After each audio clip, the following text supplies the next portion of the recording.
Então, dando seguimento, pessoal, né? A gente falou falando sobre a importância da psicologia, né, aplicada à saúde, aplicada à enfermagem, qual a importância de estudar isso para a nossa profissão. Obviamente, extremamente importante, né, essa matéria, justamente por quê? Porque a gente tem que compreender como que é esses processos, como que funcionam esses processos, para compreender como também eu posso lidar com as dores, com os sofrimentos dos nossos pacientes, né?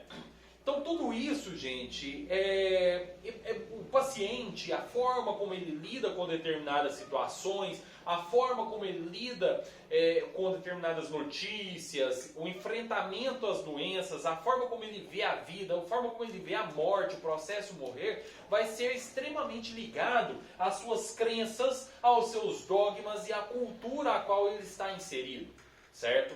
Então as crenças religiosas, né, os dogmas que foram construídos, normalmente muito ligados também a essa cultura ao qual ele está inserido, vai também mostrar ou evidenciar a forma como ele vai lidar, ele vai exteriorizar as suas ações frente a tudo aquilo que ele está passando, né?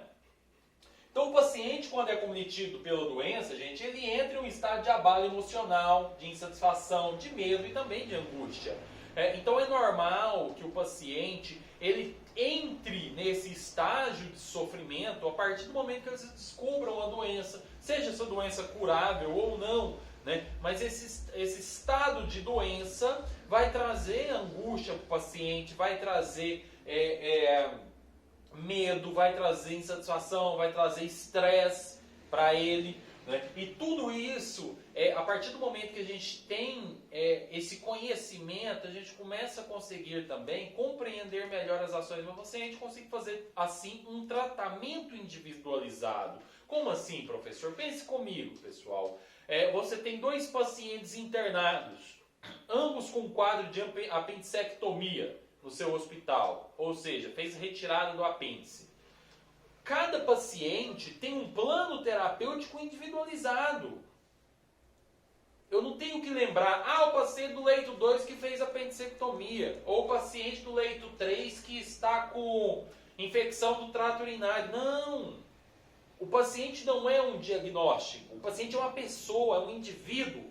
E para tal, né, para quando eu entendo isso, eu sei que cada indivíduo ele tem, a partir da forma como foi criado, a partir do que ele acredita, da religião dele e tudo mais, ele tem uma forma que eu vou lidar, que eu vou ter mais sucesso, e além de ter mais sucesso, eu também tenho sucesso terapêutico mesmo, tá, gente? Sucesso com a melhora do quadro clínico do paciente, mas também eu consigo compreender melhor por que ele age de determinada maneira. Já que se eu não compreendo isso, eu não entendo isso, eu não consigo promover esse tratamento individualizado para ele. Entende isso?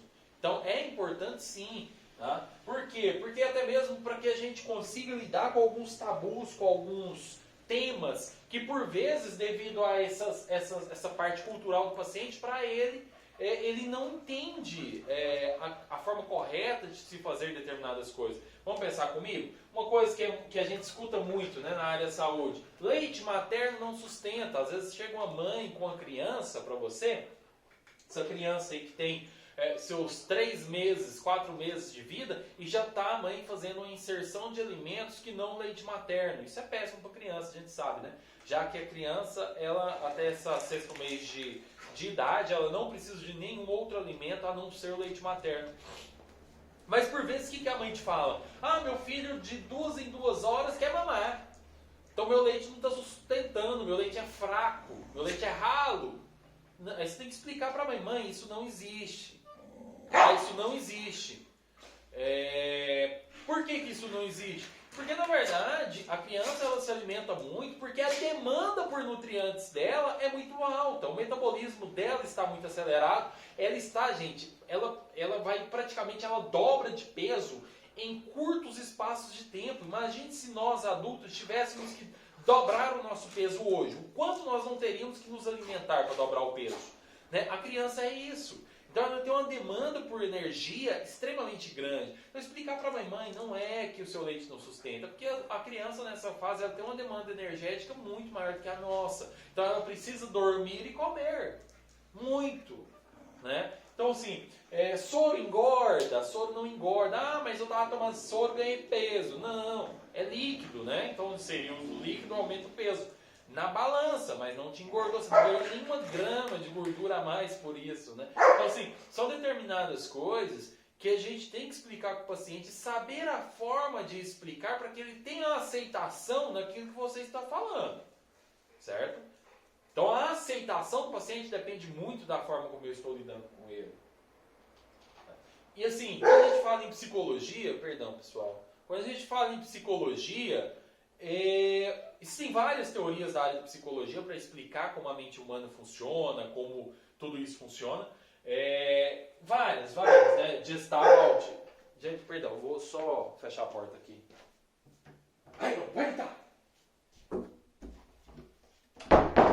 Perdão, pessoal. Tá falando para vocês. Então nós temos vários teóricos, né? Teoria humanista. E nós temos a principal, que é a psicanálise, né? A principal, quando eu digo a principal, não é a principal que é a mais utilizada hoje em dia, não é isso. É a principal, a mais conhecida, né? Acho que todo mundo já ouviu falar de Sigmund Freud, né? Nem Freud explica, ficou muito conhecida essa frase.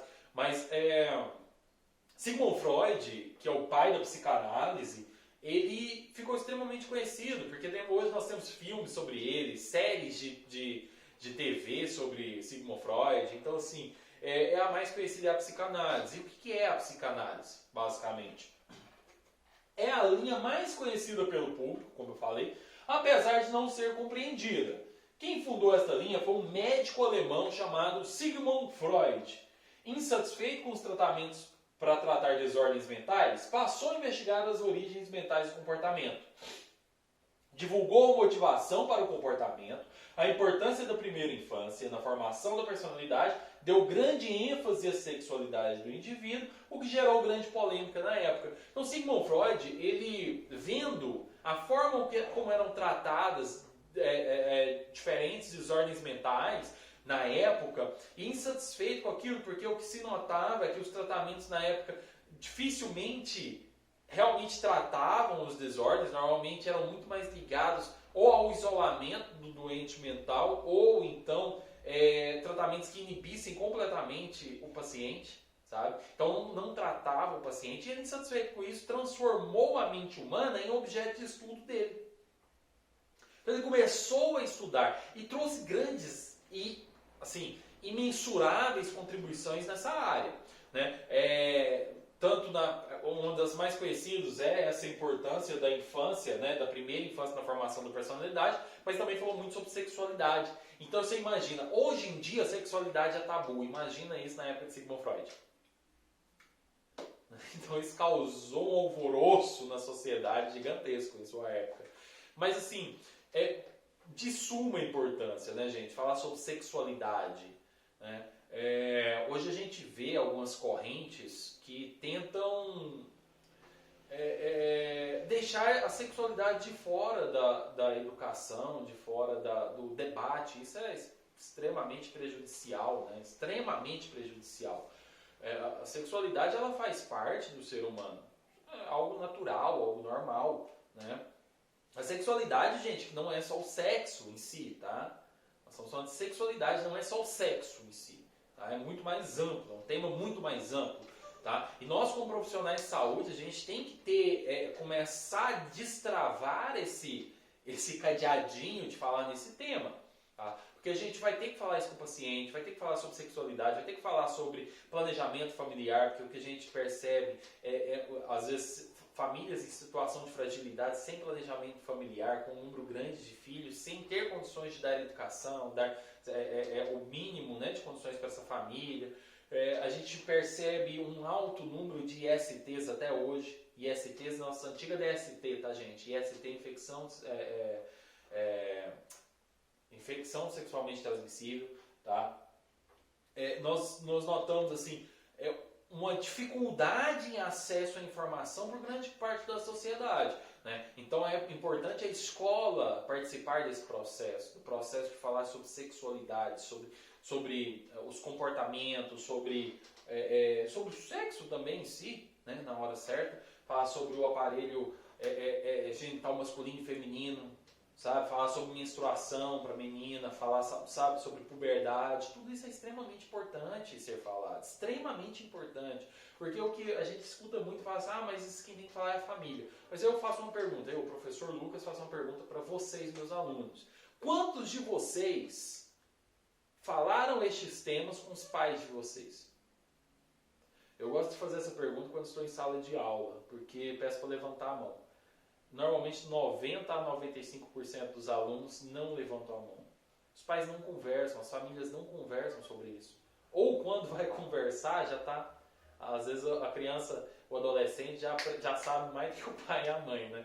Com excesso de informações a fácil alcance, mas de baixa qualidade, né? Que acontece na internet. Então, assim, é importante que a saúde, junto com a educação, comece a trabalhar mais esses temas, né? E isso já era tabu na época de Sigmund Freud e infelizmente continua até hoje, né, gente? Vamos lá, falar um pouquinho sobre Freud? Então, Sigmund Freud, a gente percebe que até chegar à psicanálise, houve uma série de outros pensadores que vieram antes, que através de outros estudos, chegou até a construir uma base científica que permitiu que Freud, lá na frente, transformando a mente como seu objeto de estudo, desenvolvesse suas teorias, né? Então, em 1856, nós já tínhamos em Viena Jean Charcot, tá? Ele tratava histerias com hipnose, tá?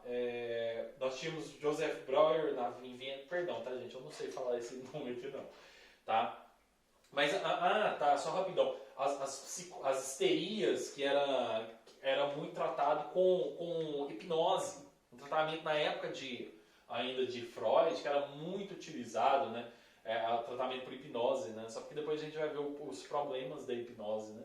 E a psicanálise, na verdade, ela acreditava no quê? Na cura pelo autoconhecimento.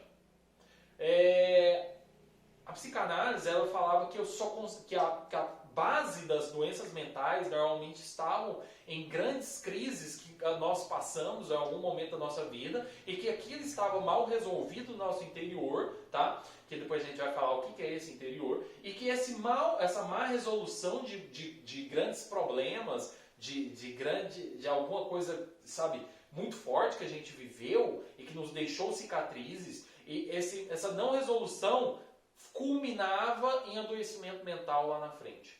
E ele falava que enquanto a gente não descobrisse o que era esses problemas que nós tínhamos lá para trás, nós não conseguiríamos dar o passo à frente para o tratamento. Então era necessário esse autoconhecimento. Então Freud ousou colocar os processos misteriosos do psiquismo, suas regiões obscuras, né? Isto é, as fantasias, os sonhos, os esquecimentos, a interioridade do homem como problema científico. Então Freud, ele começou a construir uma base científica onde ninguém até então, nós tínhamos quase nada de conhecimento científico atrelado a isso, né? Freud foi o principal responsável por isso. Então ele, através da hipnose, né, observando os sintomas do paciente, ele procurava eventos traumáticos que justificassem determinados adoecimentos mentais que os pacientes tinham, tá? Vamos lá? Olha, Freud. Qual poderia ser a causa de os pacientes esquecerem tantos fatos de sua vida interior e exterior? Perguntasse Freud, né? Esquecido é algo penoso, algo bom que perdera ou que foi intensamente desejado. Então, olha só, Freud falava o seguinte, que a gente só esquecia determinadas coisas porque era penoso para a gente lembrar daquilo. E por que a gente esquecia algo tão importante? Tá? E ele começou a notar que às vezes crianças passavam por situações de abuso, por exemplo, e não se lembravam disso depois. Mas lá na frente desenvolviam adoecimento mental. E que para Freud, segundo Freud, a causa desse adoecimento mental era esses assuntos não resolvidos, por exemplo, do abuso que essa criança sofreu. E que, teoricamente, pela idade, deveria se lembrar, mas não lembrava. Então por que Freud se perguntar por que não lembrava, né? E ele começou a perceber que o esquecido é algo penoso, né? Então onde estavam essas memórias? Então vamos lá? Eu vou parar esse vídeo por aqui, já já a gente volta.